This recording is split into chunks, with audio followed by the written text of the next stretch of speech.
Sud Radio Parlons Vrai chez Bourdin, 10h30, 12h30, Jean-Jacques Bourdin. Il est 10h30, merci d'être avec nous. Bonjour à toutes et à tous. Vous êtes sur Sud Radio dans Parlons Vrai chez Bourdin. C'est un plaisir de vous accueillir. 0826 300 300 pour réagir évidemment. Et nous aurons beaucoup d'invités encore et de nombreux sujets ce matin entre 10h30 et midi et demi. Nous sommes jeudi, vous le savez, comme tous les jeudis dans Parlons Vrai chez Bourdin, notre débat entre 11h et midi est politique. Invité aujourd'hui François Ruffin, le député LFI de la Somme. François est prêt, en avant. Tweeté il y a peu Jean-Luc Mélenchon. François Ruffin sera-t-il le candidat unique de la gauche en 2027 ? Sur son blog, il y a 4 jours, il présentait un programme, ses idées. Il propose de tracer un chemin et c'est ce qu'il écrit. Et sur un autre ton, ajoute-t-il, nous allons voir sur un autre ton. Vous n'hésitez pas à lui poser des questions. 0826 300 300, François Ruffin, 11h midi, sur l'antenne de Sud Radio. La France, pays le plus attractif pour les investisseurs étrangers. Des investisseurs qui s'interrogent sur la capacité du gouvernement à poursuivre les réformes. Dans un instant, explication avec le directeur général de Business France, Laurent Saint-Martin. Témoignage, 10h45 sur Sud Radio. Les consommateurs de crack dans le 18e et 19e arrondissement de Paris sont toujours là. Les habitants du quartier sont inquiets pour leurs enfants. Vous écouterez le témoignage. Et puis, à 12h05, je recevrai l'anthropologue et chercheuse Florence Bergeaud-Blaclair, qui devait tenir, vous le savez, une conférence à la Sorbonne demain sur le sujet de son dernier livre, Le frérisme et ses réseaux, l'enquête, chez Odile Jacob. Conférence reportée. Florence Bergeaud-Blaclair est menacée de mort. Elle est sous protection policière. Nous étions, je le rappelle, la première radio à la recevoir le 30 janvier dernier. Je suis très heureux de la recevoir à nouveau tout à l'heure. Il sera 12h05 lorsqu'elle sera avec nous pour nous parler du report de cette conférence à la Sorbonne. Incompréhensible report. Nous en parlerons tout à l'heure. Il est 10h32. Merci d'être avec nous. Sourire un peu. Sourire, parfois sourire jaune. Vous allez comprendre dans quel monde on vit. Vous savez que tous les matins, nous avons cette petite incartade, cet aparté avec Félix Mathieu. Félix, les anglo-saxons appellent ça le snooping. 4 Français sur 10 ont déjà fouillé dans le smartphone de leur conjoint, de leur partenaire. Alors, je vous le demande, 0826 300 300, est-ce votre cas ? Racontez-nous, Félix, je ne vous pose pas la question, je pose la question aux auditrices et aux auditeurs. Oui, Félix, moi je vais vous donner les chiffres. Bon, 4 allez. Français sur 10 et même 7 jeunes Français sur 10. Un résultat de cette étude IFOP pour le journal du Geek. Une pratique plus répandue chez les jeunes et chez les femmes. 67% des femmes de moins de 35 ans ont déjà regardé dans le téléphone portable de leur conjoint. C'est beaucoup moins chez celles de plus de 35 ans, 36%. Côté homme, même écart générationnel, 56% de fouineurs chez les moins de 35 ans contre 30% chez les plus âgés. Alors, quand on espionne l'autre, c'est avant tout pour y regarder dans l'ordre la messagerie, les photos, les interactions sur les réseaux sociaux, l'historique des appels, le répertoire de contacts et même, dans une moindre mesure, 12%, l'historique de géolocalisation sur les applications. Eh oui, c'est possible. Gestes motivés en général par des soupçons d'infidélité. La moitié de ceux qui l'ont fait disent avoir découvert quelque chose. Ça a entraîné des tensions dans un tiers des cas et même une rupture dans un cas sur 5. Alors, attention tout de même, ça peut témoigner d'une emprise malsaine. Et ça aussi, les chiffres de cette enquête IFOP pour le journal du Geek le montrent assez nettement. Plus de la moitié des victimes de violences physiques, 52%, avaient déjà été espionnées par leur partenaire, alors que seuls 27% des personnes qui n'ont jamais subi de violences physiques ont déjà été espionnées par leur conjoint. C'est quand même 2 fois moins. Bien, merci. Vous témoignez si vous voulez. 0826 300 300. Vous n'hésitez pas. Vous savez que vous pouvez retrouver tous les jours de 10h30 à midi et demi votre émission Parlons Vrai chez Bourdin. Si vous voulez réécouter l'émission, pas de problème. Elle est disponible en podcast sur sudradio.fr et sur notre application Sud Radio. Et puis pour rappel, vous pouvez nous écouter en direct, Facebook Live, YouTube, en direct et en replay aussi sur notre chaîne Sud Radio. Il est 10h34. Merci d'être avec nous. L'attractivité de de la France. Laurent Saint-Martin, bonjour. Bonjour. Merci d'être avec nous, directeur général de Business France, ancien député La République En Marche, ancien rapporteur général du budget de l'Assemblée nationale. Laurent Saint-Martin, je regardais le dernier baromètre. La France reste le pays le plus attractif d'Europe, malgré des signaux inquiétants. Alors, le plus attractif d'Europe, ça veut dire que les investisseurs étrangers viennent en France toujours. Laurent Saint-Martin, c'est cela? Ça veut dire que les investisseurs étrangers viennent en France toujours, mais quand ils choisissent l'Europe, ils choisissent d'abord la France. Et c'est ça qui est nouveau depuis 6 ans, c'est que la France est un pays plus attractif qu'avant, mais surtout est un pays qui passe largement devant ses voisins, notamment britanniques et allemands. Si vous regardez le podium qui a été publié aujourd'hui, la France est la seule en croissance, plus 3% en termes de projets d'investissement. Le Royaume-Uni et l'Allemagne sont en forte décroissance dans un contexte de crise mondiale. Donc la France résiste particulièrement bien dans ce contexte. Alors la France résiste bien dans ce contexte, mais parallèlement, en termes d'emplois créés, les investisseurs étrangers créent plus d'emplois en Allemagne ou en Grande-Bretagne qu'en France. Comment l'expliquer ? C'est notre grand défi pour les prochaines années. Il nous faut toujours plus de projets, mais des projets fortement créateurs d'emplois. Vous verrez à partir de lundi, lors du grand événement à Versailles qui s'appelle Choose France, où on réunit ces grands nouveaux investissements internationaux, que de nouveaux projets à forte création d'emplois vont être annoncés. Donc vous avez raison de dire qu'une première marche a été franchie. Après, vous savez, la volatilité des projets en termes d'emplois, il suffit parfois d'un ou deux projets à 1000, 2000, 3000 emplois pour changer considérablement les statistiques. Mais c'est vrai, la France doit devenir encore plus attractive en termes d'emplois. C'est encore sur ce baromètre quelque chose à améliorer. Si je regarde bien ce baromètre, seule l'industrie nous offre des résultats très encourageants. C'est la grande nouveauté, c'est-à-dire que la France se réindustrialise. Oui. Il y a encore 5-6 ans, vous n'auriez jamais eu ces projets de gigafactory, de batteries, de voitures électriques qui viennent s'implanter en France. La grande nouveauté, c'est que la France reprend le chemin de l'industrie, et notamment de l'industrie décarbonée. C'est le plan France 2030 qui a été mis en place. Il va y avoir une nouvelle loi industrie verte présentée par le président de la République cet après-midi. Et donc, le phare de l'industrie verte porté dans le monde par la France est perçu, est vu, et les investisseurs y répondent. Donc c'est ça la grande nouveauté. Un investissement sur deux est industriel. L'emploi industriel revient en France, les territoires sont revitalisés, et vous savez, à peu près 3/4 de ces investissements étrangers industriels se font dans des villes de moins de 20 000 habitants. Ça, c'est des territoires qui revivent grâce à ces investissements. On pensait certains territoires désindustrialisés perdus pour la cause. On voit bien que ce n'était pas une fatalité. Sauf que le coût horaire du travail demeure toujours plus élevé que celui de nos principaux concurrents, ce qui est un frein, Laurent Saint-Martin. Le coût du travail en France est plus élevé que dans beaucoup d'autres pays, même s'il y a eu des progrès en la matière, notamment depuis les réformes fiscales et du droit du travail de 2017-2018 par le président de la République. Il y a un équilibre à trouver. Nous ne voulons pas faire du dumping social dans notre pays. Si les investisseurs viennent de plus en plus en France, c'est aussi pour la qualité de ces ingénieurs, la qualité de la recherche et développement, la qualité de la production qui est faite en France. Et on n'a pas qualité de ces travailleurs, de ces employés, de ces ouvriers. Et la qualité de l'ensemble des travailleurs en France.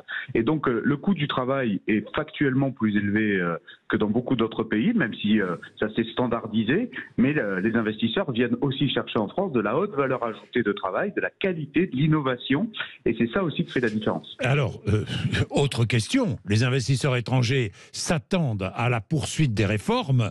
Est-ce que vous pouvez les assurer que ces réformes seront poursuivies ? Ce qui est sûr, c'est que la tension sociale actuelle en France pourrait les freiner, Laurent Saint-Martin. Ce qu'ils regardent surtout, c'est est-ce que les réformes qui sont promises dans une campagne, mises en place dans un programme après une élection, vont bien au bout, sont promulguées et sont appliquées. La réponse est oui, en ce qui concerne par exemple la réforme des retraites. Ce sera aussi le cas sur les prochaines réformes. Je crois que le volontarisme du président de la République a encore été annoncé ce matin chez vos confrères de Challenge. Il y a cette volonté de réformer le pays qui est toujours présente au niveau du président et du gouvernement. C'est ça qui est extrêmement important et c'est ça qui est regardé. Donc il y a de la vigilance, il y a un regard exigeant sur la France pour qu'il puisse se moderniser et pour qu'effectivement ce train de réforme puisse continuer. Mais après tout, ce qu'ils regardent, vous savez, ce sont des rationnels, les investisseurs internationaux, les entreprises. Ils regardent le résultat et le résultat, c'est que ces réformes, elles passent. Merci Laurent Saint-Martin, il est 10h39. Merci, je reviendrai sur le sujet tout à l'heure avec mon invité François Ruffin, évidemment, entre 11h et midi. Je reprendrai d'ailleurs quelques extraits de l'interview du président de la République pour en parler à François Ruffin. François Ruffin, vous pouvez l'interroger, vous le savez, 0826 300 300. Allez, témoignage dans un instant sur l'antenne de Sud Radio, un témoignage très intéressant. Vous vous souvenez, on a beaucoup parlé du crack, du trafic des drogués du 18e et 19e arrondissement de Paris. Eh bien, ça se poursuit. Vous allez écouter le témoignage de Sana, qui est une mère de famille et qui habite le quartier. Dans un instant, sur Sud Radio. Jean-Jacques Bourdin. Je vous rappelle que notre invité sera François Ruffin entre 11h et midi. Vous pourrez l'interroger, 0826 300 300. N'hésitez pas, j'ai beaucoup de questions à lui poser. Vous vous en doutez. Bien, témoignage sur l'antenne de Sud Radio. Témoignage de Sana, qui est maman. Bonjour Sana. Bonjour. Merci d'être avec nous. Vous habitez le 18e arrondissement de Paris ? J'habite dans le 19e à Stalingrad. Dans 19e, à côté du 18e. Hein. 18e, 19e, à la frontière des deux arrondissements. Et dans ces deux arrondissements, il y a toujours des toxicomanes. Des toxicomanes, le crack. Des consommateurs de crack. Alors, on se souvient de septembre 2022, les consommateurs de crack avaient été déplacés. La police est très présente depuis cette période-là. Pourtant, vous vous promeniez avec votre fils près du Jardin des Halles, dans le 18e arrondissement, c'est cela, Sana ? Exactement. En fait, il était sorti avec son papa pour aller chercher un menu. Donc, son papa avait voulu lui faire plaisir et l'emmener prendre un menu le soir. Et en fait, pendant qu'ils attendaient leur commande, il s'est fait agresser par un toxicomane et son père n'a rien pu faire. Ça a été très rapide, en fait. Voilà. Il a quel âge, votre fils ? Il a 8 ans. Il a 8 ans et il a été agressé par un toxicomane. Et vous avez envie d'alerter parce que on a pensé un temps que tout était réglé. Rien n'est réglé, Sana ? Malheureusement, non. Ils sont toujours là. Quand il y a des opérations de police et des événements très médiatisés, on les fait partir, puis ils reviennent très rapidement. Et puis finalement, ils sont juste se déplacer d'un quartier à l'autre et le problème n'est jamais résolu totalement, quoi. Oui. Votre fils a été traumatisé, j'imagine, par cette agression. Oui. Comment réagit-il ? Écoutez, il était très angoissé, il avait du mal à dormir, il a dormi dans mon lit pour tout vous dire le soir. En fait, il était incapable de dormir seul et il me demande de déménager, en fait, il veut qu'on parte. Il veut qu'on parte, que vous partiez. Vous habitez Stalingrad, ce quartier, depuis 10 ans, je crois. Hein ? Oui, mes enfants y sont nés, oui. Vos enfants y sont nés. Vous dites, on assiste de plus en plus souvent à des transactions toute la journée. Ce n'est plus caché. C'est-à-dire c'est-à-dire que régulièrement, moi-même j'y ai assisté et puis régulièrement j'ai des témoignages de parents quand on discute aux abords de l'école qui ont assisté à des transactions entre des dealers et des toxicomanes et puis parfois entre toxicomanes eux-mêmes qui se revendent du crack, quoi. Oui. Vous avez alerté la police, j'imagine. Vous avez déposé plainte. Qu'est-ce que vous avez fait, Sana ? Alors, par rapport à l'événement qui concerne mon fils, on est en discussion avec son papa pour essayer de trouver la meilleure solution parce que, comme je vous l'ai dit, il est traumatisé et on ne veut pas non plus marquer encore plus le coup. Et oui, on peut comprendre. Voilà, on est en train de réfléchir à la meilleure solution pour lui. Mais globalement, oui, moi-même et tous les parents du quartier, on alerte très régulièrement la police puisque les toxicomanes viennent devant nos écoles. La dernière fois, avec un bâton à la main, il y a un toxicomane qui est venu menacer des enfants devant l'école. C'est le directeur qui a dû s'interposer et le contenir physiquement pour protéger des enfants. Voilà, c'est des situations quotidiennes sur lesquelles on alerte au quotidien, mais je pense que là, en fait, il faudrait mettre plus de moyens. C'est pour ça aussi que j'alerte, que je voudrais que les pouvoirs publics mettent plus de moyens dans nos quartiers, parce que le problème n'est pas éradiqué et ça a des conséquences désastreuses sur les familles, mais surtout sur les enfants. Bien sûr. Nos enfants ont peur d'aller à l'école. Oui. Joseph Ruiz, qui est l'un de mes collaborateurs, mon collaborateur le plus proche, a interrogé la police pour savoir ce qu'elle faisait. Voilà ce qu'a répondu la police. Il y a des patrouilles mises en place dans ce quartier, en voiture. C'est une mission dédiée au parquet-hall, donc dans le quartier, avec des policiers piétons. Et il y a au moins un véhicule en permanence qui tourne. Les toxicomanes sont compliqués à gérer, dit-il. On n'a pas les moyens qu'on souhaite. Il faudrait des agents de prévention sur place aguerris à dialoguer avec les toxicomanes. Vous voyez la police, Sana? On voit la police nationale, on voit la police municipale, mais je pense qu'il faudrait plus de moyens. Le phénomène est bien trop important en fait pour pouvoir être, comme l'a dit ce monsieur, tout seul et sans moyens, ils peuvent pas faire grand-chose. Donc maintenant, il faudrait que ça devienne une des priorités de notre gouvernement, parce que là, c'est la sécurité de nos enfants et de nous-mêmes en fait qui est en jeu. On se fait agresser régulièrement. Moi, j'ai encore le témoignage il y a quelques jours d'une maman qui, enceinte, s'est fait agresser par un toxicomane. Elle et ses enfants ne pouvaient rien faire. Donc voilà, faut y mettre les moyens. Je vous dis ça, Sana, parce que c'est vrai que des moyens ont été... Il y a eu des renforts de police dans le quartier. Attendez, je ne défends pas la préfecture de police, que les choses soient très claires. Il y a eu des renforts dans le quartier, mais ça reste insuffisant. C'est ce que vous dites à Gérald Darmanin ce matin. C'est exactement ça.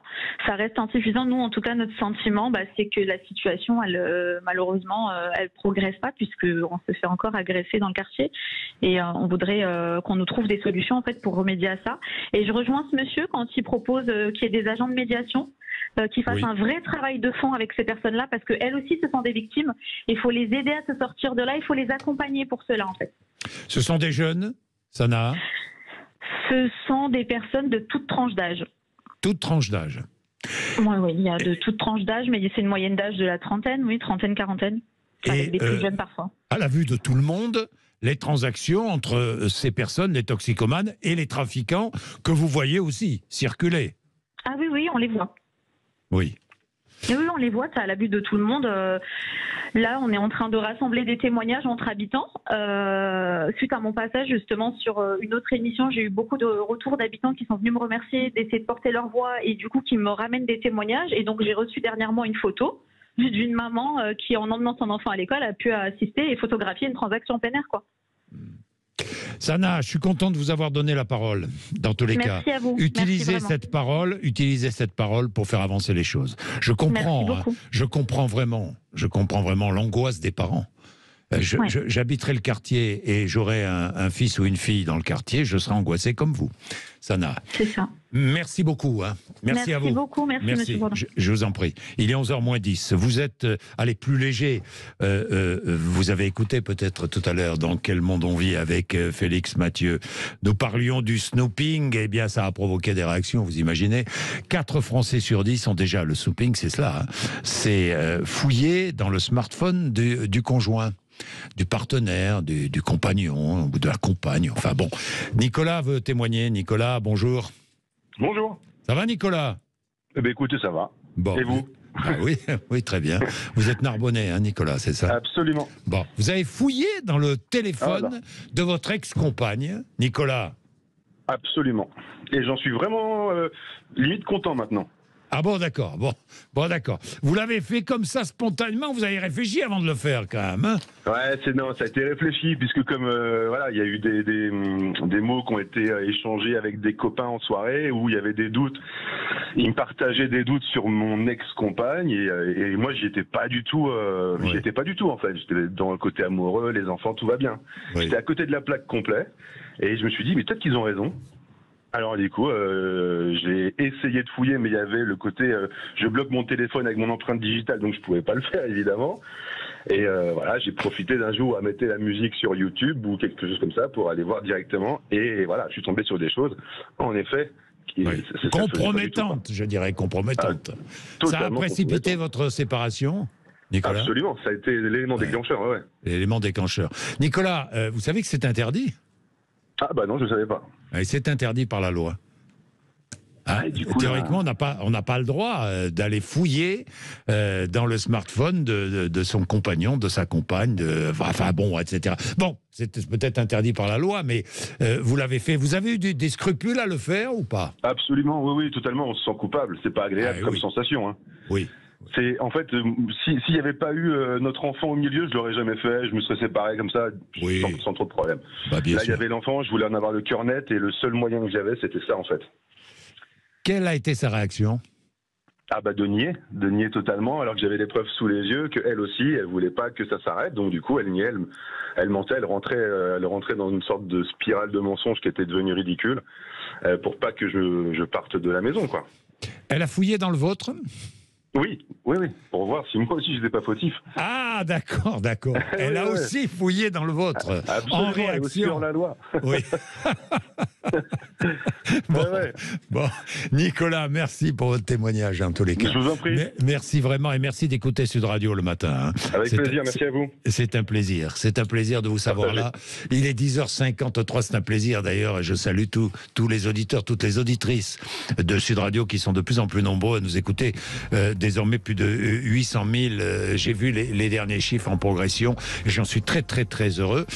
François Ruffin sera là dans quelques minutes. Mais si vous voulez réagir, vous avez entendu Nicolas, si vous avez fait comme Nicolas, ou si vous avez des scrupules à le faire. Personnellement, je ne ferai jamais ça. Hein, je vous le dis tout de suite, mais bon, chacun a sa façon de vivre. Dites-nous, allez-y, 0826 300 300. Il est 10h54. 10h54, vous êtes sur Sud Radio. Vous êtes bien, non, sur Sud Radio? Dites-nous. François Ruffin, j'ai plein de questions à lui poser. Est-ce que vous avez vu le tweet de Jean-Luc Mélenchon? François est prêt, en avant. Alors, est-ce de l'ironie, de la flatterie? Est-ce de la part de Jean-Luc Mélenchon une vraie sincérité? Je ne sais pas, mais je poserai la question évidemment à François Ruffin. Je vais lui parler de la réforme des retraites. Je vais lui parler de son dernier blog. Dans son dernier blog, il dit beaucoup de choses. Il écrit beaucoup de choses. Je lirai un extrait de ce blog. C'est un peu un blog programme pour un futur candidat à la présidentielle de 2027. Il ne nous dira pas s'il est candidat ou pas, mais nous allons comprendre à travers ce qu'il exprime, nous allons comprendre sa volonté. Parce que moi, je pense qu'il a la volonté d'être candidat et d'être le candidat unique de la gauche en 2027. À propos des européennes, d'ailleurs, est-ce qu'il est favorable à une liste commune avec toute la gauche pour les européennes, les prochaines européennes? Ça va être difficile quand même de se mettre d'accord avec Europe Écologie Les Verts, qui est... ce parti est très très très pro-européen, alors qu'on se connaît les réticences d'LFI à propos de l'Europe. C'est l'un des écueils. C'est l'un des écueils, c'est une des questions que je lui poserai. Puis on va beaucoup parler de social, évidemment. On va parler de la réforme des retraites. François Ruffin, vous pouvez l'interroger. Je sais qu'il y a déjà des auditeurs qui sont là pour poser des questions. 0826 300 300. Merci de nous accompagner le matin. Il est 10h56. Jean-Jacques Bourdin. Il est 11h03. Vous savez que tous les jeudis, nous consacrons 7 heures, entre 11h et midi, à la politique. Alors tous les jeudis, des députés, des sénateurs de tous bords viennent débattre sur l'actualité politique, l'actualité sociale, l'actualité internationale, etc. Mais aujourd'hui, c'est un peu spécial puisque nous recevons seul François Ruffin, député LFI de la Somme. François Ruffin, bonjour. Bonjour. Merci d'être avec nous, d'avoir accepté notre invitation, et merci de répondre aussi aux questions de nos auditeurs. 0826 300 300. Je sais qu'il y en a déjà pas mal, questions variées. Nous allons prendre ces auditeurs dans un instant. Je vais vous faire réagir à l'actualité, François Ruffin, mais je voudrais simplement vous faire réagir tout de suite. Je vais entrer dans le vif du sujet, hein. Vous me connaissez. François est prêt, en avance. C'est pas moi qui l'ai tweeté, c'est Jean-Luc Mélenchon qui a tweeté récemment. Alors, est-ce à vos yeux de l'ironie, de la flatterie? Est-ce très mitterrandien? Est-ce que vous seriez bien passé de ce tweet? Ou est-ce que c'est une amitié feinte? Ou est-ce que c'est une réelle amitié? En tout cas, je le prends. Voilà, oui. Je pense que c'est pas le moment. Je pense que les Français ont bien autre chose dans leur tête. Les questions d'inflation, les questions de retraite, les questions de travail. Qu'il y a bien d'autres choses à discuter de qui va être candidat en 2027 et dans cette course à l'échalote là. Mais bon, voilà, et je prends. Moi, je suis pas prêt. Je me prépare. Je me prépare. Je me prépare à être une carte sur la table possible pour ça, mais pas dans la solitude. Vous savez, je pense que quand on regarde ce que fait Macron, il y a un grand sentiment de solitude. Poutine, que c'est un homme tout seul qui décide pour le reste du pays, et voire contre le reste du pays, et que il est temps de sortir de cet isolement-là et de construire une équipe dont on a le sentiment que ça respire, que voilà. Bon, je vais pas m'attarder, nous y reviendrons à travers des questions d'auditeurs. Il y a une question d'auditeur qui concerne votre possible candidature en 2027. Est-ce que c'est possible ? Oui, c'est possible. Vous savez, vous m'avez déjà rendu dans la mandature précédente et j'ai dit que si le drapeau était à terre, j'étais prêt à le ramasser. Je me porterais pour le ramasser. Je peux dire la même chose aujourd'hui. Bon, voilà, je pense qu'il faut qu'il y ait différentes cartes sur la table qui existent pour la gauche, pour faire vivre notre sensibilité, pour apporter des solutions aux Français. Et je prétends, oui, être l'un de ces visages qui peut porter ça. Mais encore une fois, il n'y a pas d'hommes ou de femmes providentiels. Maintenant, ce qu'il nous faut, c'est ce que vous dites dans votre blog. Mais même, vous savez, il nous faut 65 millions d'hommes et de femmes providentiels. Il faut que ça soit... On a un pays qui a redressé, qui va mal. Je veux dire, un hôpital en lambeaux, une école qui recrute les enseignants en job dating, le rail qui déraille. Enfin, on va revenir sur tout ça. Les médicaments qui sont plus dans les pharmacies, les prix de l'électricité qui font du yo-yo. Enfin, on a... Il ne s'agit pas de dire que tout est sombre, parce que on peut avoir du bonheur privé, avoir un bon barbecue, s'amuser avec les copains, être content de voir sa femme et ses enfants. Il y a tout ça. Il y a le bonheur privé qui compense, mais dans la sphère publique, on a quand même un pays qui va mal, après 2 ans de crise Covid, de guerre en Ukraine, et ainsi de suite. Bon, dans ce temps-là, je ne crois vraiment pas que c'est un homme avec un super cerveau qui viendra pour apporter le bonheur à tout le pays. C'est une équipe que vous pourriez conduire. Ouais. J'y reviendrai, je ne vais pas insister lourdement là-dessus. Ne vous inquiétez pas, je reposerai les questions. Simplement, j'ai lu votre blog, écrit le 6 mai, c'est pas vieux, hein, il y a 4 jours, publié, dans tous les cas le 6 mai, et dans ce blog, eh bien, comme si vous présentiez un programme, et puis vous dites j'aurai un autre ton, j'ai un autre ton, je réfléchis au ton qu'il faut avoir, c'est ce que vous dites. Hein. Bon, d'abord, ça fait 23 ans que moi j'écris et que je réfléchis et que je m'oppose et que je propose. Bon voilà, ça fait donc c'est une pensée qui mûrit, qui évolue, ainsi de suite. Mais votre pensée mûrit justement. Oui, j'espère bien. J'espère que vous savez, personne n'est figé dans ce qu'il pense. Bon, donc il y a aujourd'hui le sentiment qu'il y a une raison sur le fond. En gros, concurrence, mondialisation, compétitivité, les gens sont fatigués de ça, et il y a une proposition qu'on a dans notre camp de dire voilà, il faut tempérer tout ça, il faut qu'il y ait la santé, l'éducation qui sortent de la compétitivité à tout crin. Bon, ça c'est sur le fond. Et après, sur le ton, quel est l'état d'esprit du pays ? Je pense qu'on a un pays qui est fatigué. Au fond, les gens demandent un peu qu'on leur fiche la paix. Ce matin, je voyais des gens, je leur disais finalement, on se demande si ça serait pas mieux d'être en Belgique avec une année sans gouvernement et juste, on nous fiche la paix. Et je pense qu'il y a une grande fatigue, même une perte de repères. Moi, j'ai mon gamin qui va rentrer en seconde. Putain, on comprend plus rien de ce qui se passe au lycée. Le baccalauréat, comment il va être passé. Vous voyez, comment on rentre à l'université. Ne serait-ce que ces repères-là, dans notre vie quotidienne presque, ils sont en permanence bousculés. On est mis dans un tourbillon. Bon, je pense qu'il y a, face à cette très grande fatigue, et quelque part, les retraites ont incarné ça aussi. Il y a une demande de stabilité dans le pays. Il y a une demande d'être rassuré. Il y a une demande... c'est ce que vous écrivez, c'est très intéressant d'ailleurs. Emmanuel Macron publiait un bouquin qui s'appelait Révolution avant la présidentielle de 2017. Il disait qu'il voulait une société sans statut. Voilà. Mais... au fond, moi je pense que les gens, ils ont envie de statut, c'est-à-dire aussi de choses qui sont solides, des piliers qui sont ancrés dans la société et qui proposent une stabilité. Et que le fait que ça soit liquide, fluide... Mais ce n'est pas de la révolution, cela. Ce n'est pas une révolution. Comprenez, François Ruffin, proposer la stabilité, proposer des statuts, le maintien de statuts, proposer une sérénité, ce n'est pas une révolution. Aujourd'hui... le discours qui a été le discours dominant pendant 40 ans, d'abord il est mort. Il est mort dans la tête des gens depuis longtemps. Concurrence, compétitivité, mondialisation, vous dites ça aux gens, vous les faites fuir, vous les attirez pas. C'est dans le temps, hein, le traité constitutionnel européen de 2005 a prouvé 55% des Français, 80% des ouvriers, un décrochage de cette idéologie-là. Donc moi, quand j'entends Macron, Bruno Le Maire et compagnie, j'ai l'impression, vous savez... Pourquoi dites-vous Macron et Bruno Le Maire ? Parce que pourquoi est-ce qu'on dit Macron et pourquoi est-ce qu'on... c'est vrai ? Pourquoi est-ce que Macron est le seul homme politique qui est nommé sans son prénom ? Parce que vous savez, quand ils n'ont jamais prénommé. Chirac, c'était pareil. Mitterrand, oui. C'était pareil. Je pense que quand on a des gens qui sont comme ça très présents dans l'espace public, il y a un raccourci qui se fait et on finit par nommer par le nom de famille et puis c'est tout. Bon, mais c'est une parenthèse. Monsieur Emmanuel Macron, ça me gêne pas. Pas monsieur. Non, mais ça me gêne pas. Le citoyen Macron. La parenthèse est refermée. Mais je les vois quelque part comme des coyotes. Vous savez, dans les dessins animés de Tex Avery, à un moment, ils continuent à courir. Il y a le vide en dessous. Et aujourd'hui, il y a un vide de leur discours. Leur discours, il repose plus sur rien. Il y a une lassitude des gens vis-à-vis de ça. Donc, qu'est-ce qu'on a à proposer ?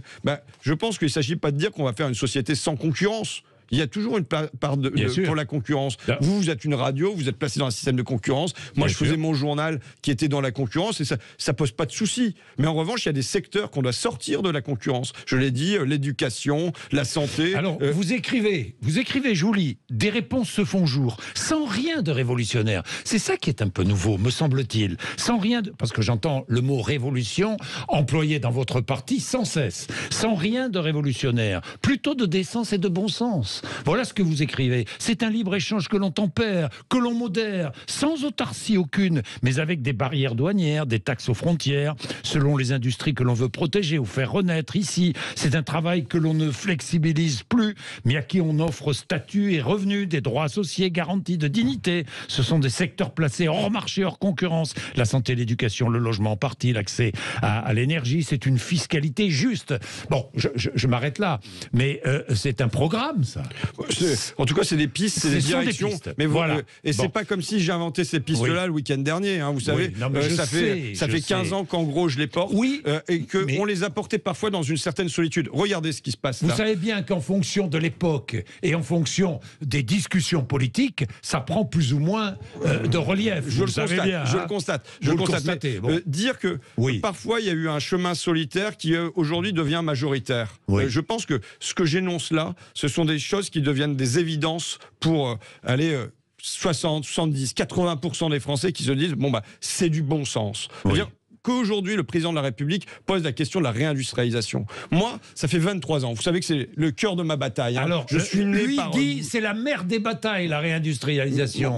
Tant mieux qu'il en arrive là. Mais l'élite de notre pays, qu'est-ce qu'elle a fait dans les années 80 ? Elle a tout parié sur la banque et les assurances et elle s'est dit l'industrie s'est dépassée. Moi, quand je portais les questions de délocalisation, on me disait mais on s'en fiche, c'est pas important. Et le premier Emmanuel Macron qu'on a eu, c'est-à-dire celui qui était au ministère de l'économie, il en avait rien à fiche de l'industrie, mais vraiment rien du tout. D'ailleurs, c'est pour ça qu'il a balancé Alstom aux Américains de General Electric. Donc maintenant que Emmanuel Macron vient se repositionner en disant l'industrie c'est quelque chose d'important, je suis moins solitaire, tant mieux. Maintenant, il y a même des questions sur lesquelles on va aller, mais le fait que cette renaissance de l'industrie, on ne l'obtiendra pas sans protection douanière. Bon, je vois hier, imaginez, au Parlement européen, ils ont voté pour que il y a des taxes aux frontières de l'Union européenne quand ça s'appuie sur de la main-d'œuvre qui est sous le seuil de pauvreté. Au niveau de l'Union européenne, je veux dire, c'est un truc qui, il y a 10 ans, était fou. Moi, quand je parlais de protection... Mais vous vous réjouissez, j'imagine. Mais bien sûr, je me dis que ça ne veut pas dire que ça entre dans les faits. Dit Bruno Le Maire. Ça ne veut pas dire que ça entre dans les faits, Monsieur Bourdin. Ça veut dire que ni au niveau de l'Union européenne, ni dans le discours d'Emmanuel Macron, j'ai confiance que ça se traduise dans les faits. Mais je vois une évolution, c'est-à-dire une certaine solitude. Parce que quand je posais la question du protectionnisme, il y a 10 ans, j'étais un fasciste. Voilà, c'était parce que je voulais travailler contre les ouvriers chinois et ainsi de suite. Bon, donc, je vois une évolution du discours qui, pour moi, va dans le bon sens. Qu'est-ce que c'est notre rôle aujourd'hui ? Je ne pense pas qu'on a des grands changements politiques sans qu'il y ait déjà eu des grands changements dans les mentalités de la société. Et je pense qu'aujourd'hui, il y a des mentalités de la société qui sont prêtes pour qu'il y ait des changements politiques qui soient proposés. Je dirais des ruptures douces. Parmi les mesures que va annoncer Emmanuel Macron, il y a une réforme du bonus écologique versé aux acheteurs de véhicules électriques pour favoriser les modèles produits en France. Oui. C'est-à-dire que, en fait, c'est une forme de protectionnisme. Oui. Bruno Le Maire ajoute, il faut que le gouvernement soutienne massivement son industrie et protège son marché, un peu comme le font les États-Unis et la Chine. Oui, mais maintenant, il faut passer de ces paroles aux actes. De ces paroles aux actes. D'accord. J'ai compris. Parce que la réindustrialisation que souhaite Emmanuel Macron, je vois qu'il a fait un voyage en Chine il y a 15 jours. Oui. Pas une seule fois, il a parlé de notre déficit commercial. Oui. Pas une seule fois, il allait discuter avec le chef de l'État chinois pour se dire, voilà, sur le secteur du médicament, on souhaite protéger le secteur du médicament, non pas par hostilité envers vous, les Chinois qui avez les principes actifs, mais pour retrouver une certaine souveraineté. Or, à un moment, si on ne met pas cette question-là sur la table, il n'y aura pas de réindustrialisation. Elle ne se produira pas. Donc il faut... Je vais prendre un exemple. Le symbole de la crise Covid, c'est quoi? C'est le masque qu'on s'est mis sur le nez pendant une année. Bon... Emmanuel Macron a mis des centaines de millions, c'est vrai, pour qu'il y ait une industrie du masque en France. Oui, il a subventionné une industrie du masque. Je suis allé moi les rencontrer parce que j'ai le président de la Fédération du masque français, donc un patron qui m'a alerté en disant voilà, on n'arrive pas à vendre nos masques ici. Donc je suis allé visiter son usine qui était du côté de Montpellier. Je rentre dans la boîte et il y a l'agent de maîtrise qui me dit bon, on va mettre les machines en route, mais c'est vraiment pour vous. Ah bon, comment ça se fait? Dans la crise du Covid, hein, alors que les gens avaient tous un masque sur le nez. Mais il me dit comme 99% du marché c'est les Chinois qui vendent leurs masques, il n'y a pas de place pour nous. Qu'est-ce qui s'est passé? On a mis tous ces euros-là, des millions d'euros, pour créer des industries du masque, plus de la moitié des usines ont fermé. Pourquoi? Parce que si on n'a pas une politique commerciale qui est liée à notre politique industrielle, on parviendra à rien. Donc il faut identifier les secteurs qu'on veut vraiment relocaliser et avoir une politique commerciale qui soit liée à ça. Sachant que, je ne sais pas si on viendra, notre déficit commercial, c'est une catastrophe. Bien, oui, le déficit commercial, c'est une catastrophe. Alors, on va observer une première pause, François Ruffin. J'avais un auditeur, je ne sais pas si nous allons pouvoir le prendre, qui est à Boulogne-Billancourt. Est-ce que nous allons pouvoir le prendre après la pub? Non, mais je vais vous poser sa question. D'accord. D'ailleurs, réfléchissez à la question. Tiens, je vous la pose. Non. Beaucoup d'électeurs de la gauche sont passés chez Marine Le Pen. Comment l'expliquez-vous et comment les récupérer? Vous allez répondre juste après la pub. À tout de suite. Jean-Jacques Bourdin. Bien, on va parler de la réforme des retraites. Frédéric est là. Chantal aussi veut vous interroger là-dessus. Mais je voudrais, sur cette réforme, qu'on parle mais j'avais une question à un auditeur avant. Oui. Hein? Je réponds pas à la question de l'auditeur. Si, vous avez raison, Franchement, je suis là pour François Ruffin. Alors allez-y. Comment faites-vous? Oui, je rappelle la question. Beaucoup d'électeurs de la gauche sont passés chez Marine Le Pen. Comment l'expliquez-vous et comment les récupérer? Bon, d'abord, sur un territoire comme le mien, dans le coin d'Amiens, on comprend rien si on pose pas au cœur la question de l'industrie et de tout ce qui s'est passé, du choc industriel des années 80 avec la disparition du textile en 10 ans. Derrière, c'était la métallurgie, avec des noms, hein, Abelia, Pariso, siège de France, Whirlpool, Magneti Marelli, Honeywell et ainsi de suite. Et il est évident qu'à ce moment-là, que devait faire l'élite et en particulier la gauche? Son rôle est de protéger. Et de protéger le peuple, et de protéger les classes populaires. Et à la place, qu'est-ce qui s'est passé dans ce temps-là? On a livré les ouvriers au vent mauvais de la mondialisation. Et sans les protéger. La gauche a échoué. C'est pas qu'elle a échoué, disons la vérité, parce qu'on est là pour se dire... Elle a trahi. On est là pour parler vrai. Pour parler vrai, mais oui, François Ruffin. Elle a abandonné sa base sociale, et elle a organisé cette mondialisation, cette européanisation d'abord, la libre circulation des capitaux et des marchandises à l'échelle du continent européen, et y compris avec les élargissements à l'Est, qui ont fait qu'il y a plein d'usines qui ont déménagé de chez moi pour aller en Pologne, en Slovaquie et tout ça, et avec au niveau mondial, avec des départs vers la Chine, et on avait Pascal Lamy qui était un socialiste, qui était président de l'Organisation mondiale du commerce. Donc il y a eu une organisation et la gauche a été complice de ça. Et il est évident que ça produit chez des gens qui étaient frappés. Chez moi, c'est des gens qui ont été licenciés plusieurs fois, qui sont frappés très concrètement par cette mondialisation-là. Si la gauche ne les protège pas, ils vont aller chercher un autre protecteur. Alors comment récupérer ces électeurs? D'abord, avoir un discours très clair. Vous voyez que j'ai un discours très clair sur le mal qu'a produit. Pardonnez-moi de vous le dire, François Ruffin, j'ai l'impression que c'est la naissance d'un nouveau discours. Chez vous, vous avez évolué, vous me le disiez tout à l'heure. Si. Non, vous voulez pas le dire. Non, c'est pas vous vrai. voulez pas le dire. Vous préparez quelque chose, François Ruffin, mais évidemment. Je prépare rien du tout, je continue ce que j'ai entamé depuis longtemps. Vous savez, j'ai écrit un bouquin sur le protectionnisme, ça devait être en 2008 ou 2009. Donc cette question-là, ça fait 14 ans au moins que je la porte, et en vérité, dans l'économie mondiale, alors ça fait bien davantage. Donc en revanche, si vous voulez que je dise j'ai changé, comme ils disent tous, j'ai changé, je cherche à changer dans le ton. Voilà, ça c'est vrai. Pour incarner. Pourquoi ? Parce que je l'ai dit, les gens sont fatigués, ils ont eu 2 ans de crise Covid, ils ont eu la guerre en Ukraine, ils ont le sentiment que tout bouge tout le temps. Marine Le Pen aussi a changé dans le ton, vous l'avez remarqué ? C'est évident.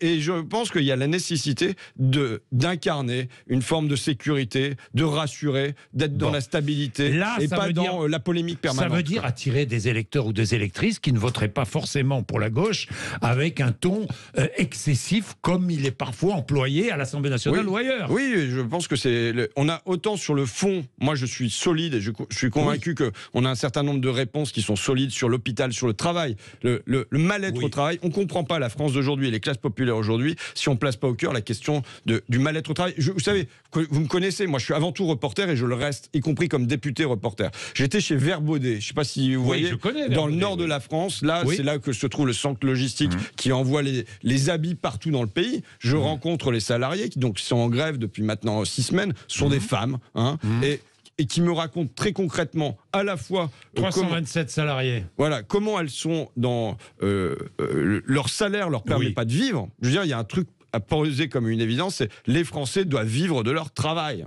Les Français doivent vivre de leur travail. Quand on se lève à 3h du matin, comme elles le font, pour aller embaucher à 4h30, que vous y passez votre journée, que vous faites 25 km à pied dans les ateliers de logistique pour aller prélever des cartons, ça veut dire que vous avez porté des tonnes de cartons, que vous avez mal aux épaules, que vous sortez de cette journée-là, et qu'à la fin, vous avez à peine de quoi survivre, qu'un certain nombre d'entre elles vont pouvoir aller au secours populaire pour faire des colis parce qu'elles sont mères célibataires, mais que pour les autres, je leur demande, mais alors les vacances cet été, moi ça fait 5 ans que j'ai pas pris de vacances, et mon gamin il peut pas aller en centre d'activité, j'ai pas de quoi payer le centre d'activité. Donc voilà, je comprends. La question il y a des propositions de la direction, les syndicats majoritaires ont signé les propositions de la direction, là il n'y a aucune union syndicale. Non mais il n'y a pas d'union syndicale.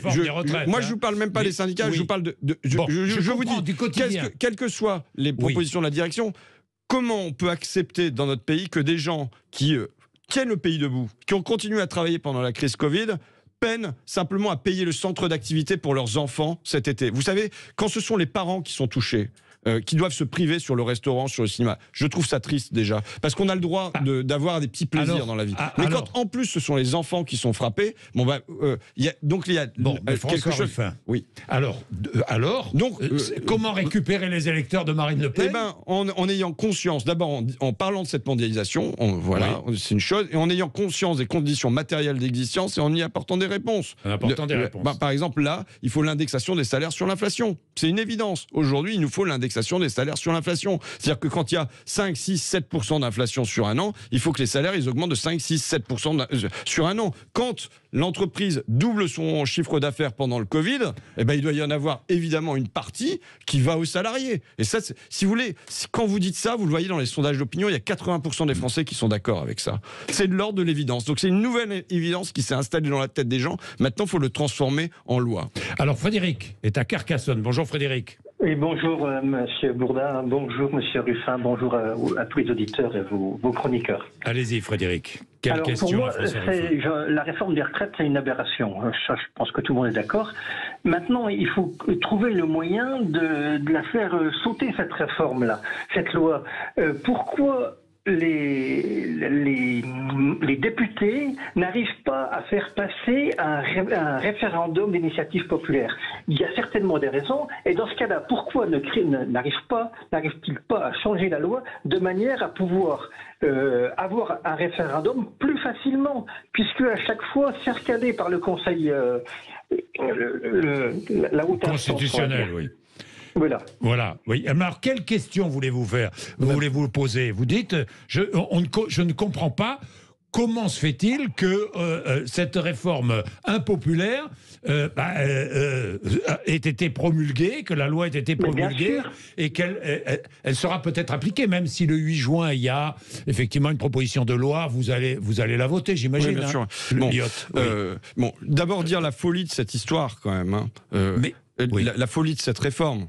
À ce moment-ci dans le pays, je le disais, mais quand on sort de la crise Covid, de la guerre en Ukraine, des prix qui bondissent, des factures d'énergie que les gens se demandent comment ils vont pouvoir payer, avec, sur le plan politique quand même, Emmanuel Macron qui a une élection, une réélection sans panache, sans enthousiasme. Derrière, une majorité de briques et de broc très très relative à l'Assemblée nationale. Et c'est sur cette base-là, alors que les Français, 3/4 des Français sont hostiles à cette réforme, 4/5 des salariés, tous les syndicats unis, bon, qu'il prétend faire ça contre le reste du pays. Il y a une folie, parce que pendant ce temps-là, il y a un grand gâchis. C'est pas de ça dont on devrait s'occuper. Je veux dire, la grande réforme, l'ambition réformatrice, comme il parle le président de la République, ça devrait pas être se demander si on va continuer de 62 à 64 ans. Ça devrait se demander qu'est-ce qu'on fait pour l'école, qu'est-ce qu'on fait pour les hôpitaux, qu'est-ce qu'on fait pour les déplacements, qu'est-ce qu'on fait pour le logement, comment on affronte le choc climatique, et ainsi de suite. Bon, donc il y a franchement là une folie dont il s'agit de sortir. Bon. Comment on fait sur le plan démocratique? On est bloqué. On a tout essayé. On a tout essayé, puisque le référendum d'initiative partagée, avec tous les obstacles qu'il y a à ça, il faut qu'il y ait des sénateurs, il faut qu'il y ait des députés, il faut que les conseils constitutionnels soient d'accord. Et à la fin, il faut même que le président de la République soit d'accord pour poser le référendum. Donc on voit bien que ça ne va pas. Bon, l'évidence, c'est qu'il nous faut maintenant le référendum d'initiative citoyenne.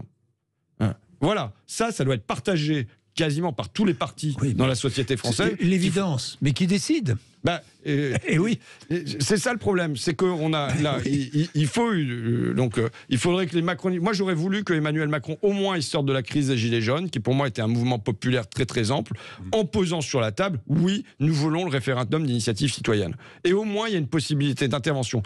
Je veux dire, vous regardez l'état même de violence de la société, et y compris sur les questions écologiques. Comment la France s'est sortie au 19e siècle. Vous savez, on était quand même un pays très violent, là. 1789, 1793, 1830, 1848, 1871, avec à chaque fois des émeutes populaires. Comment on a régulé ça? On a régulé ça en proposant un outil démocratique qui était le suffrage universel. Et bien, je pense qu'on est dans le même temps. C'est-à-dire qu'on est dans un temps d'exaspération, de fatigue, avec possiblement des violences. Et si on veut sortir de ça, il faut proposer aux Français un nouvel outil, et pour moi le référendum d'initiative citoyenne, un peu calqué sur ce qui peut se passer avec les votations suisses, ça doit être un outil qu'on pose comme une évidence. Bien, François Ruffin, on va observer une pause. Justement, vous me conduisez vers les institutions, vers cette République. Est-elle une mauvaise République? Certains le disent, je ne sais pas si vous partagez ces propos-là. On va voir. Certains, c'est Jean-Luc Mélenchon, 11h29. En tout cas, le 8 juin, c'est clair qu'il y a une proposition de loi. Vous allez y revenir. Voilà. On va y revenir. À tout de suite. Jean-Jacques Bourdin. François Ruffin, notre invité, vous voulez l'interroger, n'hésitez pas. Le 8 juin, donc le 8 juin, il y a ce vote, proposition de loi du groupe Lyotte pour abroger la réforme des retraites. Vous allez voter, j'imagine. Et on va gagner. Bon, mais après, ça ira au Sénat et le Sénat dira non. C'est vrai que sur le plan, je ne me fais pas d'illusions et je ne viens pas pour nourrir les auditeurs d'illusions. Mais maintenant, le seul fois où enfin on va pouvoir voter sur cette histoire-là, sur cette réforme des retraites, je pense qu'il y aura une majorité de non. Qu'est-ce que ça va signifier? Cette loi, pour moi, elle est défaite. Dans la durée, elle est défaite. Je veux dire, quand il y a un tel vice démocratique, aussi ample que ça, que des gens sont sortis plusieurs fois dans la rue par millions, que une très très nette majorité des Français y est opposée, que, y compris à l'Assemblée, on ne trouve pas de majorité, ça veut dire que ça ne va pas tenir. On ne peut pas fonctionner de cette manière-là. On arrive au bout du bout, là. François Ruffin, étiez-vous favorable à la création d'une commission d'enquête sur les groupes Black Bloc, les manifestations violentes de ces dernières semaines? Oui. Pourquoi oui? Je vais vous dire, je suis favorable à ça, mais là où j'ai quand même un gros regret qui ne me va pas du tout, c'est que je pense qu'on ne doit pas être dans une hémiplégie. Je le disais déjà pendant le temps de ce qui se passait sur les Gilets jaunes. Moi, dès que un militaire, dès qu'un pompier, dès qu'un gendarme est blessé ou tué dans l'exercice de ses fonctions, je fais la minute de silence à l'Assemblée nationale et je rends hommage. Il n'y a pas une seconde d'hésitation à ça. Mais maintenant, il ne doit pas y avoir des Français qu'ils aient un uniforme ou qu'ils n'aient pas d'uniforme, des habitants de ce pays, qu'importe qui est blessé. Dans ce cas-là, ça doit être une douleur pour tout le pays. Et il ne doit pas y avoir deux poids, deux mesures. Et je veux dire que l'observation qu'on a sur ces groupes, on doit avoir la même interrogation sur la question de quel maintien de l'ordre on veut dans le pays. Donc commission d'enquête aussi, parlementaire, sur le comportement des forces de l'ordre. Je regrette vraiment que hier, il n'y ait pas eu de possibilité d'étendre cette commission d'enquête non pas forces de l'ordre, non pas aux agents les uns un par un, aux gendarmes et aux policiers et à la stratégie. Vous savez, moi j'ai dit toujours le problème. Non mais attendez. Aux gendarmes, aux policiers. Oui. Mais pourquoi? Parce que pour moi la question elle n'est pas celle du méchant gendarme ou du méchant policier. C'est quelle est la stratégie qui est mise en place par le ministre de l'Intérieur. Le choix, à la fin, il est toujours politique, d'une part. Et d'autre part, vous avez vu ce qui s'est passé avec le maire de Saint-Brévin en Bretagne. Oui, bien sûr. Vous avez vu ce qui s'est passé ce week-end avec des quasi-néo-nazis. Oui. Je veux dire, on ne peut pas avoir une focale qui soit strictement sur l'extrême... Vous avez vu que le ministère de l'Intérieur va interdire la prochaine manifestation et a regretté que la manifestation ait été permise. Hein, et on sait qu'il y a une grande violence qui est issue de ces groupes-là. Pourquoi avoir une commission d'enquête qui se focalise sur qui est hémiplégique, je dis, ou qui est à moitié aveugle. Donc commission d'enquête sur le comportement de la police et des gendarmes. Sur les choix de maintien de l'ordre du ministre de l'Intérieur, M. Bourdin, je vais vous corriger, parce que sur les choix du maintien de l'ordre du ministre de l'Intérieur, j'ai entendu, moi... Des jeunes qui étaient en manifestation de la manière la plus pacifique qui soit, qui se sont retrouvés en garde à vue avec des humiliations, avec des propos qui sont complètement dépassés de la part de la brave M. Je dis, quel enchaînement de violence ça produit quand il y a un sentiment comme ça, ça peut m'arriver dans la rue, qu'est-ce que ça va produire dans cette jeunesse demain? Moi, je veux pas qu'il y ait des pans qui décrochent de la République. Et donc, la question de comment on maintient l'ordre, ça doit être une question qui doit pouvoir être débattue. Dimanche dernier, petite question des militants LFI à Paris, devant le siège de Renaissance, parmi eux un élu LFI, Christophe Prudhomme, slogan répété durant toute la manifestation, Louis XVI, on l'a décapité, Macron, on peut recommencer. Est-ce que vous cautionnez? Franchement, je suis hostile à toute violence. Oui, d'où qu'elle vienne. Non, mais la question n'est pas celle aujourd'hui de la décapitation de Macron, est très loin de là. On a rompu avec la peine de mort, donc y compris pour tout le monde. Enfin voilà, il n'y a pas de sujet de ce côté-là. Maintenant, la vraie question, elle n'est pas là. La vraie question, elle est comment on limite le pouvoir. Comment puisque la comparaison est faite avec Louis XVI, mais c'est comment on n'a pas un nouveau monarque qui décide lui tout seul contre le reste du pays. Et je pense que cette manière de faire, vos auditeurs le ressentent quand ils me posent la question tout à l'heure sur comment on peut intervenir, comment on peut avoir un référendum. Cette manière de maintenir le peuple à l'écart, ça produit un sentiment de dégoût et de violence possible. Il faut tout faire pour qu'on en arrive pas là. Vous la condamnez, cette violence. Oui, mais ça veut dire que il faut qu'il y ait des instruments de régulation qui fassent qu'il n'y ait pas ça qui germe dans le cœur des gens. Et que les gens ils aient le sentiment qu'ils sont pris en considération, qu'ils sont entendus. Et là, manifestement, ils ne le sont pas du tout. Donc, vous savez, pendant la crise des Gilets jaunes, j'interrogeais les syndicats policiers. J'avais fait une commission là-dessus. Et ils me disaient, on a une crise sociale et on demande à la régler par des moyens policiers. Ben non. À une crise sociale, il faut une réponse sociale. Il faut une réponse politique. Et on est dans la même situation aujourd'hui. On a une crise sociale et on y apporte une réponse policière. Eh bien non, il faut y apporter une réponse sociale et une réponse politique. Alors, l'Europe, je vous dis ça, je voulais vous parler d'Europe parce que c'est l'actualité aussi. Drapeau européen sur les frontons des mairies. Vous êtes favorable ? Je suis favorable. Ils existent déjà dans un certain nombre de communes. Oui, mais plus de 1500 habitants, obligatoire ce drapeau. Je suis favorable à la liberté des maires, des conseils municipaux, des habitants de décider s'ils veulent ou pas le drapeau européen sur la façade de leur mairie, mais que ça ne soit pas imposé. On ne fera pas aimer l'Europe de force. C'est un symbole de liberté, l'Europe ? C'est le symbole de l'Europe, c'est tout. C'est pas le symbole. Non, mais non, c'est pas un symbole de liberté. C'est le symbole de l'Europe. Bon, mais je veux dire ça, y compris pour les pro-européens. J'ai entendu Manon Aubry dire c'est une forfaiture démocratique. l'Europe. Je vais pas aller là-dedans. Je vous dis juste, on fera pas aimer l'Europe de force. Et comment les macronistes ils veulent la faire aimer là en imposant le drapeau. On n'y arrivera pas comme ça. Qu'est-ce qu'ils pourraient faire? Je vais vous le dire. Sur les auto-entrepreneurs, sur tout ce qui est des Uber et compagnie, vous savez, ça représente maintenant, c'était 2 millions de créations de micro-entreprises sous Macron.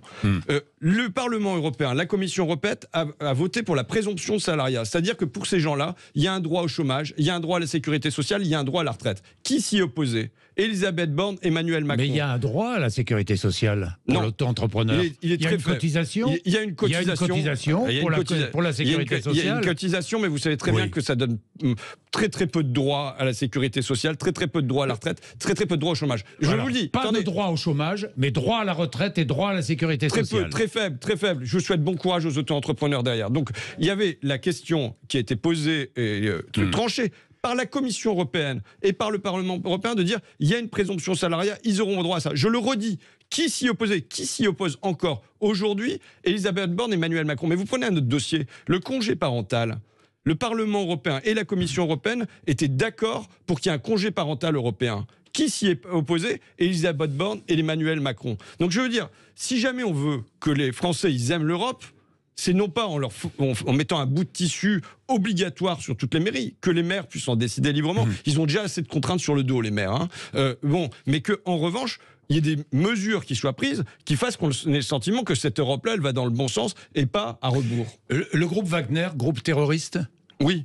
Enfin, ça me dérange pas. Ça me dérange pas de le qualifier de cette manière-là. Ils ont des comportements. Quand ce que disait une députée LFI, Ercilia Soudé. Les 10 premières sociétés militaires privées sont américaines, britanniques et canadiennes. Que ce soit Blackwater, Black Shield ou Wagner, elles sont toutes dans le viseur de la justice pour des crimes de guerre. De ce fait, nous ne comprenons pas pourquoi seule Wagner doit être inscrite sur la liste européenne des organisations terroristes. Nous refusons de cautionner une indication à géométrie variable. Ce qu'il faut dénoncer, c'est la privatisation de la guerre qui permet aux sociétés et aux États, la France y compris, il faut balayer devant sa porte, de se défausser de la responsabilité de l'usage de la violence et de la force. On n'oublie pas le mercenaire français Bob Denard, par exemple, impliqué dans de nombreux coups d'État en Afrique. D'abord, je vais vous dire que, à mon avis, c'est pas ça qui concerne le plus nos auditeurs aujourd'hui. Franchement, vous voyez, les gens se demandent. Je vais y répondre. Je vais pas fuir. On en fait 2 minutes, François Ruffin. La question des gens, c'est comment je remplis mon caddie et comment je fais mon plein dans ma voiture. Bon, donc, là, mais il y a guerre à nos portes. Vous le savez. En tout cas, ce qui est évident, on l'a vu pendant la guerre en Irak.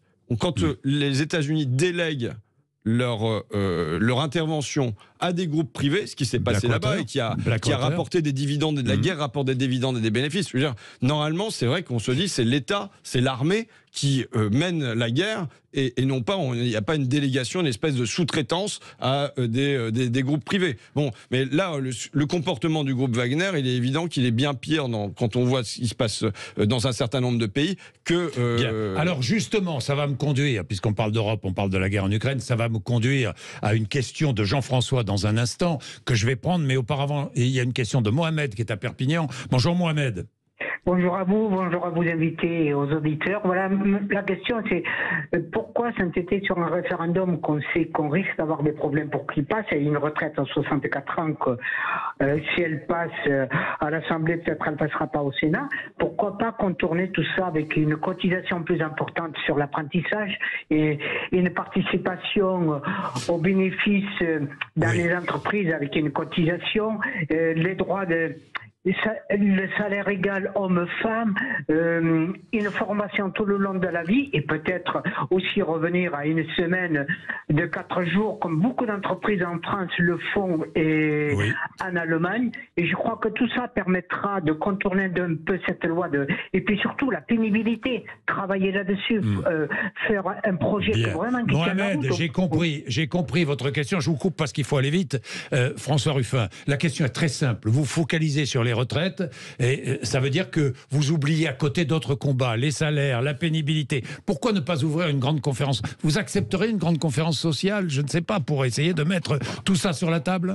Bien sûr, mais je pense qu'on aurait dû commencer par là. C'est pas nous qui avons choisi de mettre les retraites sur la table, c'est le président de la République. Dire que dans la question de Mohamed, il y a la question du financement. Bon, il y a eu des tas de pistes qui ont été proposées. Mais à quel point... D'ailleurs, la NUPES n'a pas proposé de réforme des retraites, hein? C'est dans le programme, 60 ans après 40 ans de cotisation. C'est dans le programme de chaque partie de la NUPES. C'est un peu différent. C'est dans le programme, et c'est grosso modo 60 ans, 40 années de cotisation. Non, vous voyez ce qui se passe, un chiffre. Le bouclier tarifaire cette année, c'est 49 milliards d'euros sur l'énergie. Sur l'électricité. Ça veut dire que c'est 4 fois la réforme de retraite. Est-ce que vous mesurez, je ne sais pas si vous et vos auditeurs, vous mesurez ce que ça signifie cette folie-là. Ça veut dire quoi? Ça veut dire qu'aujourd'hui, EDF produit le mégawattheure à 40 €. il peut être vendu parce qu'il y a de la spéculation et parce qu'on se fixe sur un tarif européen à l'énergie, 500, 600 euros. Il est plafonné par l'État à 280 euros. Et la différence, l'État va le donner à la spéculation. Ces 49 milliards d'euros là, ce sont des sommes gigantesques, ce sont juste des sommes versées à la poubelle aujourd'hui, ce sont des sommes versées dans la spéculation. Aujourd'hui, on a, pour cette année, pour l'année dernière, près de 50 milliards d'euros de subventions à la spéculation. On est dans un espèce de délire total. Est-ce que vous le mesurez, Monsieur Bourdin, ce qui se passe sur l'électricité aujourd'hui? C'est 5 fois le budget de la justice. C'est quasiment le budget de l'éducation nationale qu'on jette là, sans absolument aucune utilité, simplement parce qu'on a des règles qui sont stupides, qui sont crétines, et qu'on se fixe sur le tarif européen qui est fondé sur le gaz. Il va être révisé apparemment. Oui, mais non, mais nous verrons bien. Tout à fait à la marche. Moi, j'attends de voir aussi. Mesurer. Oui. Enfin, on est dans une dinguerie. Oui. On est dans une dinguerie. 50 milliards d'euros par an. Vous imaginez ce qu'on pourrait faire? Ce qu'on pourrait rénover comme logement, parce que ça devrait être notre préoccupation principale, que de rénover les passoires thermiques. 50 milliards d'euros simplement parce qu'on est dogmatique. Parce qu'il y a un fanatisme du marché. Et parce qu'à la place de sortir l'énergie du marché en disant, bon voilà, on revient à l'ancienne. On revient à ce qu'on a fait, EDF nationalisé avec des tarifs réglementés, ça a très bien fonctionné pendant des décennies et ça a apporté une sécurité. Vous savez, tout à l'heure je parlais de stabilité. Ça a apporté une stabilité à la fois aux locataires, à la fois aux Français, mais aussi aux industriels, mais aussi aux artisans, mais aussi aux mairies qui savaient combien ils allaient devoir payer. Bien, 11h46, Jean-François de Romans veut poser une question sur l'avenir de la NUPES, sur une liste européenne, j'imagine, commune. Allez, à tout de suite, 11h46. Jean-Jacques Bourdin. Il est 11h49, François Ruffin, question de Jean-François, Romans-sur-Isère. Bonjour Jean-François. Oui, bonjour, merci de m'accueillir Je vous en prie. sur Sud Radio et heureux de parler à François Ruffin. Juste une question, effectivement on a eu beaucoup d'espoir dans la NUPES, moi j'ai été électeur, notamment sur le projet de la révision constitutionnelle, enfin de changement de constitution et de la Convention citoyenne. Ceci dit, il va falloir préparer la suite, notamment l'après-Mélenchon, et sortir en même temps du piège de la personne providentielle, parce qu'on en a marre de chercher la personne providentielle, et puis sortir aussi du piège du tout sauf Le Pen, parce que en fait du tout sauf Le Pen, moi j'ai envie de dire tout sauf Macron en ce moment. Donc il y a un moment où comment la NUPES peut sortir de ce piège-là où elle se fait piéger par Emmanuel Macron. Mais ça veut dire que vous préféreriez Marine Le Pen à l'Élysée plutôt qu'Emmanuel Macron? Je préfère ni l'un ni l'autre. Mais franchement, le tout sauf Le Pen, vous voyez comment on le mange maintenant? On le mange vraiment, la soupe elle est vraiment froide et elle est vraiment pas bonne. Je comprends, Jean-François, cette question. Alors, l'avenir, d'abord, répondez rapidement à Jean-François, puis j'ai une question sur les européennes, François Ruffin. Non, mais, je pense que le tout sauf, ça fait pas une politique. Je veux dire, on peut être dans l'opposition, c'est une chose, et il faut être évidemment dans la proposition et se dire, voilà, on constitue nous-mêmes notre propre force. Le rassemblement de la gauche, c'est pour moi une condition nécessaire mais non suffisante. C'est comment on va parler aux Français. Comment on va parler aux Français, je le dis le plus concrètement possible, avec un projet qui soit un projet de société. Alors moi, comme modèle, là, je pose un truc, mais moi j'ai Roosevelt 1942.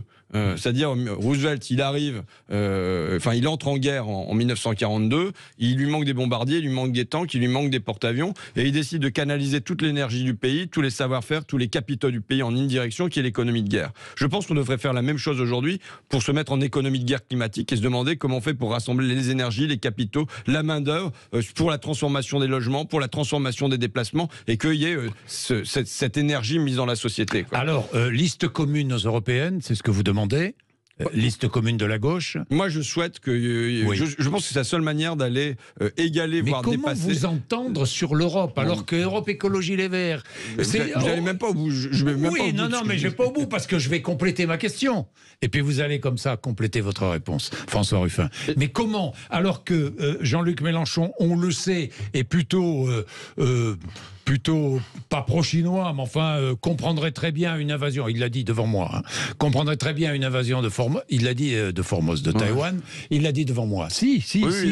Bon. Alors que l'Europe est engagée en Ukraine, alors que vous avez des différences profondes avec Europe Écologie Les Verts, et vous voudriez sur l'Europe, et vous voudriez conduire une liste commune sur l'Europe. Je pense que, vous savez, quand vous êtes avec des gens, et même dans un couple, soit vous décidez de mettre tous les matins sur la table ceux avec quoi vous n'êtes pas d'accord avec l'autre et ça pète toujours, soit vous dites, bon, bah, qu'est-ce qui nous réunit, on va se concentrer là-dessus. Le sujet majeur, c'est l'Europe. Oui, mais le sujet majeur, c'est l'Europe. Regardez, j'étais avec Marine Tondelier, donc la responsable générale de Europe Écologie Les Verts, chez Valdune, qui fabrique des essieux et des roues pour les trains. Et qu'est-ce qu'on constate ensemble? Que la SNCF, elle commande plus à Valdune, près de Valenciennes, mais qu'elle commande en Italie, en République tchèque, voire en Chine, massivement. Bon, et donc, d'où des grosses difficultés pour l'usine.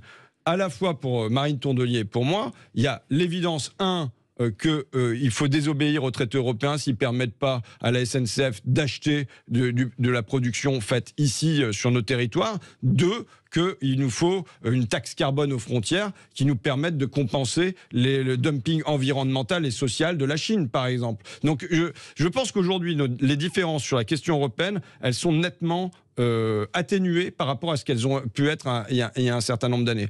Ça ne veut pas dire, je suis franc avec vous, je pense que ce qu'on a à faire dans les prochaines années sur l'Europe, ça peut être concilié. Ce qui ne veut pas dire que l'horizon soit le même. Ce qui ne veut pas dire que l'horizon soit partagé. Je veux dire, l'Europe Écologie est pour une Europe fédérale, ce qui n'est pas mon cas. Donc, sur l'horizon, il y a des divergences. Maintenant, ce qu'attendent les Français, de mon point de vue, c'est moins qu'il y a un grand horizon magnifique qu'on leur propose, que juste quels sont les premiers pas que vous êtes capable de faire avec nous. Et moi, la question des premiers pas, vous voyez, je vous parle moins de la 6e République comme horizon. Peut-être qu'il faut aller vers ça. Mais que de la 6e République dans un parti qui est terriblement vertical, franchement, c'est bon. Enfin bon. Quand je pose ça, je pose moins ça comme c'est l'horizon. Mais en revanche, quels sont les premiers pas? C'est le référendum d'initiative citoyenne. Et je pense que la question qui se pose avec les Français aujourd'hui, c'est quels sont les premiers pas qu'on remet dans le bon sens et au double sens. Oui, changer de République, c'est pas la priorité. Non, je pense que c'est un horizon. Mais par contre, il faut dire qu'est-ce qu'on va faire très concrcertament. C'est une pendant mauvaise les 100 République. jours. C'est une mauvaise République. Non, enfin, la 5e République, elle a ses limites. Maintenant, elle a garanti une certaine stabilité. On voit très bien parce que vous parliez de stabilité tout à l'heure. On voit très bien qu'on bute sur un obstacle aujourd'hui qui est quand même la toute-puissance du président de la République qui peut se comporter comme un espèce de monarque, que ça devient insupportable pour tout le monde et que face à ça, il faut amener des nouveaux outils démocratiques. Et je pense que le référendum d'initiative citoyenne est au moins une première réponse. Alors, dernière question. Est-ce que vous avez parlé d'une candidature à la présidentielle avec Jean-Luc Mélenchon? Je boucle la boucle. Non. Non, à aucun moment. Non, c'est pas en discussion. J'ai beaucoup de discussions avec Jean-Luc. On le sait. Mais souvent, c'est sur la philosophie grecque. C'est sur. Vous voyez la grande jacquerie. Oui. On a une discussion sur la grande jacquerie qui s'est produite, qui est partie de Picardie. Donc moi, j'en suis fier. En 1358. Pourquoi elle est partie? Parce qu'en 1354, à Poitiers, on a été battus par les Anglais. Les soldats, les roturiers, les paysans, ils ont vu les nobles fuir devant les Anglais, mais ils se sont dit, mais si c'est ça qui nous protège, on peut se passer d'eux. Et je pense qu'on est dans la même situation. Si je raconte ça, c'est que je pense qu'on a la même situation aujourd'hui. C'est-à-dire que les gens, les roturiers, les paysans d'aujourd'hui, les ouvriers se disent, mais bon sang, cette élite qui est supposée nous protéger, en fait, elle nous a livrés. Et donc on ne peut plus compter sur cette élite-là. Ça ne veut pas dire qu'il ne doit pas y avoir d'autres dirigeants qui émergent. Alors, François Ruffin, autre question. Vous renoncez à la présidentielle ou pas? Mais non, je veux dire, j'étais clair sur le fait qu'il y a une carte. C'est possible. Je souhaite qu'il y ait une carte qui soit posée sur la table. Qu'en 2026, pour ce qui est d'apporter, vous savez, à la concurrence, il faut répondre par plus d'entraide. À la compétitivité, à la mondialisation, il faut répondre par plus de protection. À ce moment-là, on se demande qui est le plus à même de répondre aux attentes des gens. Eh ben, il y aura des cartes sur la table et puis on verra s'il y a la mer. Le candidat des sous-préfectures. De la France des sous-préfectures. De tout. De la France, vous savez. Je ne divise pas la France. Je veux dire, il y a une unité à avoir. Je sais qu'on gagne quand on a à la fois les quartiers populaires, la France des bourgs, la France des sous-préfectures, la France des gilets jaunes et aussi la France des centres-villes. On va pas. Il s'agit de vouloir le bien pour son pays tout entier et pas pour un segment de son pays, quoi. Bon, merci François Ruffin. Merci à vous. Merci d'être venu nous voir, d'avoir exposé vos idées défendu vos idées, vos points de vue. Merci, il est 11h57, vous êtes sur Sud Radio. Évidemment, nous renouvellerons ces invitations avec d'autres responsables politiques d'importance. Il est 11h57, vous êtes sur Sud Radio. Jean-Jacques Bourdin. Il est 12h12 et j'ai le plaisir, et nous avons le plaisir, vous, auditrices, auditeurs et moi-même, de recevoir Florence Bergeau-Blaclair. Bonjour. Bonjour. Merci d'être avec nous à nouveau. Merci. Je rappelle que vous étiez là le 30 janvier dernier pour la sortie de votre livre, Le frérisme et ses réseaux, l'enquête. Votre enquête, vous êtes anthropologue, vous êtes chercheuse, votre enquête aux éditions Odile Jacob, c'était la première radio. Et ça avait provoqué beaucoup de réactions, hein, Florence Bergeau-Blaclair. Oui, d'ailleurs des réactions très positives. Des réactions très positives. Et depuis, on parle de vous et de votre livre. On en parle en bien, en mal. En mal, pas du livre, mais on parle en mal du sujet de votre livre, le frérisme. Et ça a déchaîné les passions. Des passions qui sont des passions dangereuses parfois. Vous avez reçu des menaces de mort ? Exactement, j'ai reçu un certain nombre de menaces, de calomnies, d'injures. Ce qui était assez préoccupant, c'est elles sont venues d'abord du milieu académique, qui n'avait manifestement pas lu mon livre, mais qui avait décidé de me faire taire. C'est en général comme ça que vos adversaires dans le monde académique s'y prennent, c'est-à-dire qu'ils vous discréditent. Le monde de l'université. Ah oui, il y a des batailles féroces, parce qu'il y a une partie militante qui n'entend pas que l'on mette certains sujets que l'on en débatte sur la place publique. Donc ce qu'ils font, c'est qu'ils arrivent immédiatement, le plus vite possible. Si par exemple vous allez à l'ENS présenter vos travaux chez Gilles Kepel, eh bien ils vont saisir cette occasion pour bombarder les réseaux sociaux de calomnies, d'injures, de façon à vous disqualifier, de vous discréditer, puisqu'ils le font depuis le monde académique, donc avec leur diplôme. Et généralement ça marche. Sauf que là, ça n'a pas marché parce qu'ils ont été vraiment trop loin. Ils ont été trop loin. Ça a provoqué ces menaces de mort. Vous êtes sous protection policière. Voilà. Aujourd'hui. Voilà. Comment vivez-vous cela ? Bon, c'est assez, c'est évidemment un dispositif sur le plan personnel qui est assez lourd, mais je pense qu'il est indispensable dans certains cas. Nous ne sommes plus qu'une poignée aujourd'hui à travailler sur l'islamisme en Europe. Si nous ne sommes pas protégés, il n'y aura plus personne.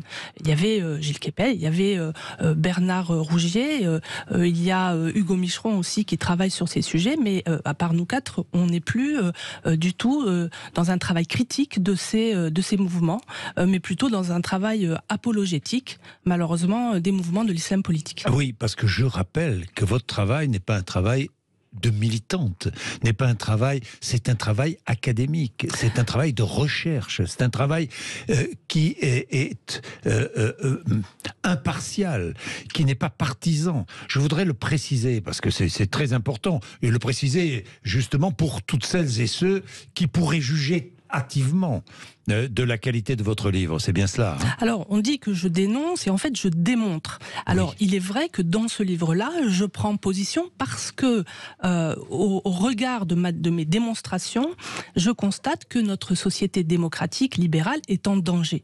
Donc, effectivement, à un moment donné, je prends position et je dis peut-être qu'on pourrait assurer de façon plus efficace les conditions de notre débat démocratique, de façon à ce que des théocrates ne viennent pas briser notre démocratie. Donc oui, je prends position, mais à l'issue de 30 ans de recherche. Voilà, oui, c'est comme c'est une position éclairée. Ce n'est pas un pamphlet contre l'entrisme des frères musulmans. Voilà. Ce sont des recherches sur la réalité de l'entrisme des frères musulmans. C'est ça.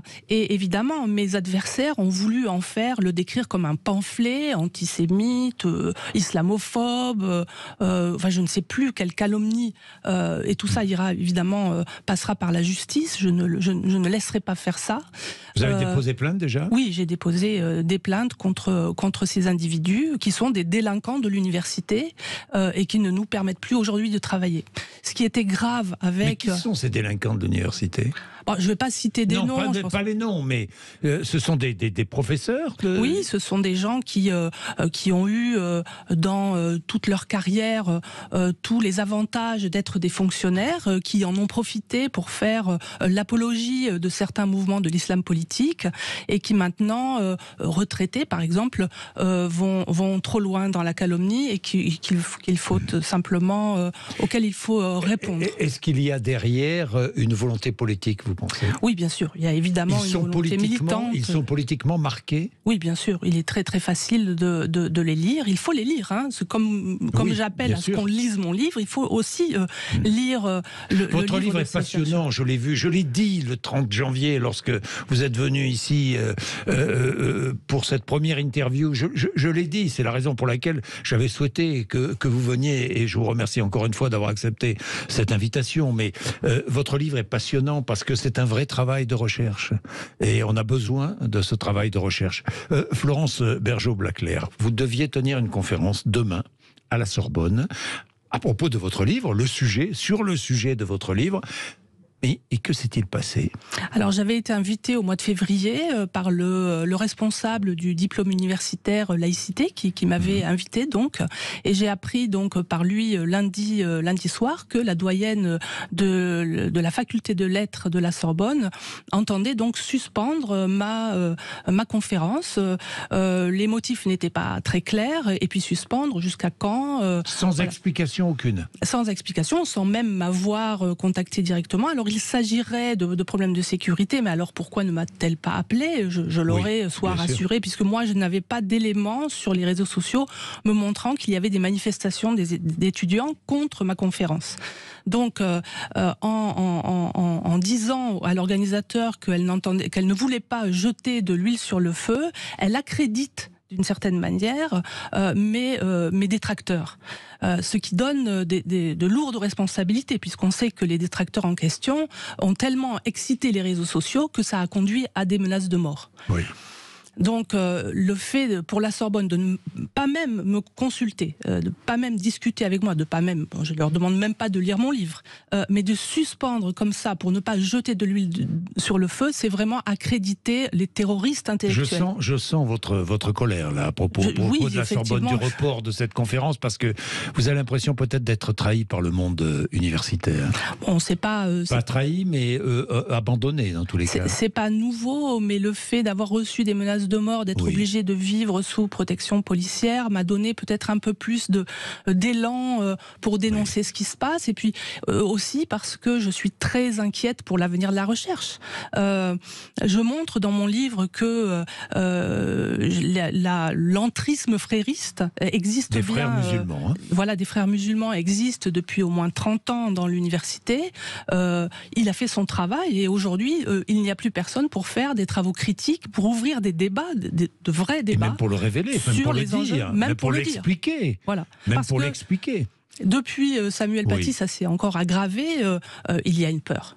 C'est la peur en fait qui domine, c'est pas forcément des raisons idéologiques, c'est la trouille. C'est la trouille. C'est la trouille. Tout simplement.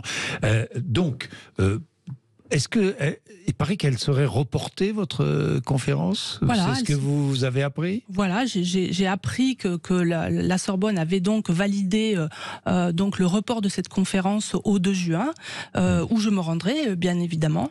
Donc j'en suis heureuse. Je pense qu'il y a déjà beaucoup de monde qui s'est inscrit.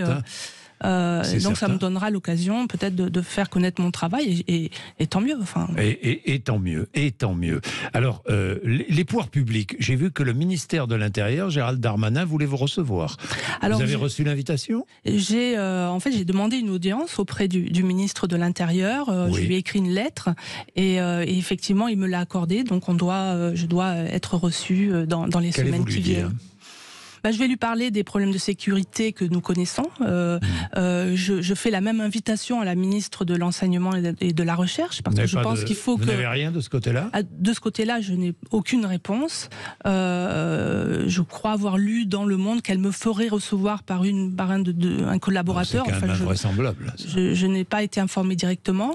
Invraisemblable. Mais je pense qu'il y a des solutions à trouver pour réintégrer le débat sur les sujets. Il n'y a pas que la question de l'islamisme. Il y a d'autres sujets qui deviennent préoccupants, qui sont interdits, qui sont cancellés, comme on dit, la cancel culture, la culture de l'effacement. Mais il y a des solutions, à condition d'en parler, à condition de comprendre comment ça fonctionne, et il faut réfléchir ensemble sur ce qu'on peut faire. Donc il y a des solutions, et c'est avec c'est de cela dont je voudrais parler. Parler au ministre de l'Intérieur, qui lui a réagi. Bien. Dites-moi, Florence Bergeaud-Blaclair, rappelez-nous exactement votre travail sur l'entrisme des frères musulmans. Depuis des dizaines d'années, hein, ça date. Oui, ça fait 30. La première fois que je rentre dans une mosquée frériste, c'est il y a 30 ans. Oui. C'était à Bordeaux. Voilà, donc j'ai commencé. Je savais pas tellement bien où j'étais, et j'ai compris les choses un peu de l'intérieur. Oui. Donc sans lire au départ, mais juste par mon travail d'observation participante d'anthropologue. Et après, c'est après que j'ai commencé à comprendre de l'intérieur comment toutes ces idées se diffusaient. Cette volonté souterraine de conquérir les esprits. Oui, enfin, d'inviter. C'est ça le travail. Tout à fait. C'est une conquête par la séduction. On n'est pas du tout dans le djihadisme violent avec les frères. On est dans quelque chose de beaucoup plus sournois, d'invitation à la dawa, à la prédication. Pour effectivement suivre un plan, le plan de Dieu, qui est d'accomplir la prophétie califale, d'instaurer la société islamique. Voilà, ce sont des théocrates. Ce sont des théocrates, oui. Alors ça ne veut pas dire qu'ils vont y arriver, mais ça veut dire qu'ils travaillent à le faire. Oui. C'est ça qu'il faut regarder. Et ce qui est intéressant, c'est de raconter ce qu'ils font. Voilà. C'est un vrai travail, encore une fois, c'est un vrai travail de recherche, mais même presque journalistique, quoi. C'est une enquête aussi. Alors il y a des travaux qui ont été faits sur le salafisme, parce que le frérisme est une sorte de salafisme, c'est un peu compliqué, mais donc il y a des travaux qui ont montré les territoires conquis de l'islamisme, donc tout ça, mais il y a une chose, à mon avis, que je développe dans le livre et qui est nouvelle, c'est l'emprise sectorielle par secteur, donc la santé, l'université, bien sûr les écoles, tout ça a été... Oui, ce sont les secteurs qui sont les premiers investis. Voilà, c'est ça. Et tout ça... Santé, école, université. Voilà, tout ça a été pensé. Donc je mets en regard en fait des textes des principaux influenceurs des frères musulmans comme Kardawi ou Maoudoudi, et on voit que ce qu'ils ont annoncé qu'ils feraient dans les années 80-90, eh bien ils l'ont fait. Donc voilà, donc ils suivent des consignes, ils suivent des plans. Terrain ou pas bien sûr, personne les arrête. Donc évidemment, on ne peut pas leur reprocher. Ils sont toujours dans la loi. C'est ça qui fait que c'est assez difficile. Ils passent sous les radars, mais ils avancent et personne ne les arrête. C'est tout à fait naturel. Pourquoi ne pas essayer ? On ne peut pas leur reprocher. Oui, personne ne les arrête, mais vous êtes un révélateur de la situation. D'ailleurs, ce n'est pas votre rôle de les arrêter.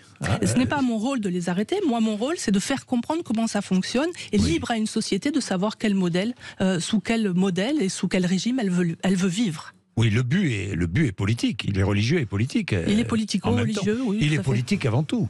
Politico-religieux. C'est indissociable. Ça n'est pas un parti politique, parce qu'il y a cette dimension justement du plan, du salut, qui rend les choses beaucoup plus complexes.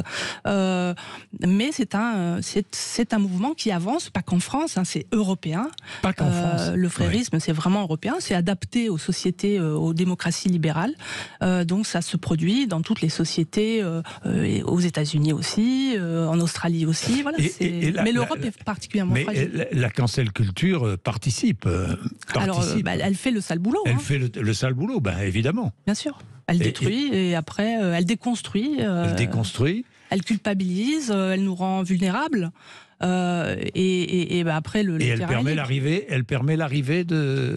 c'est ce que fait par exemple la J+, la chaîne qatari pour les jeunes européens. C'est une chaîne qui met en avant les problématiques déconstructionnistes du wokisme, et qui pourtant est payée par le Qatar, qui finance. C'est le Qatar qui finance. Oui, qui finance aussi les frères musulmans. Donc il y a un lien évident entre cette déconstruction wokiste qui rend nos jeunes un petit peu culpabilisés, inquiets, qui abîme cette jeunesse. Devant lequel on se prosterne parfois.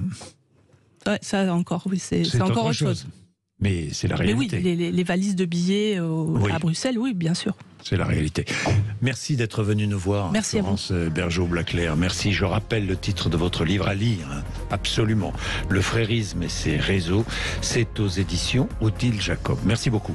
Merci. Il est 12h27. André Berkoff.